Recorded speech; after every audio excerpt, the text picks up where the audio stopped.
Mettre en place des outils de suivi nécessaires au suivi des projets, élaborer les plans de suivi et évaluation. C'est l'objectif de cet atelier de formation qui réunit ici plusieurs participants venus des pays de la sous-région. Une initiative de l'Union internationale pour la conservation de la nature en collaboration avec le programme PAP-Bio. En février 2021, nous avons mis en place les plateformes au niveau pays. Nous avions profité de la journée des zones humides, donc le 2 février au Togo, nous avons mis en place la plateforme nationale. Et le 4 février au Bénin, nous avons mis la plateforme nationale du Bénin.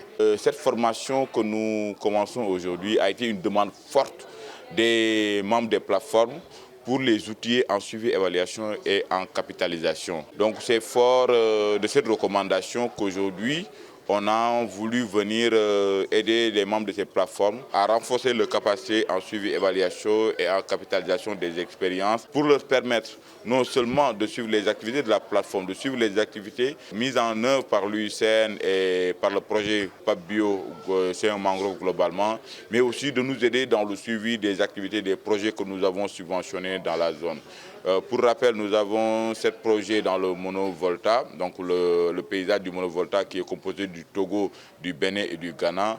Nous avons des activités au Togo, 3 projets au Togo, 4 projets au Bénin et puis 2 projets au Ghana. En plus de ces membres des plateformes, nous avons aussi voulu associer les organisations qui ont eu à bénéficier de ces subventions. L'atelier va durer 5 jours. Nous aurons des sessions vraiment pratiques en termes de capitalisation, voir quels sont déjà les concepts de capitalisation. Nous allons voir avec eux quels sont les éléments sur lesquels il faut reconnaître une bonne pratique, comment éventuellement identifier et renseigner ces bonnes pratiques et comment les diffuser.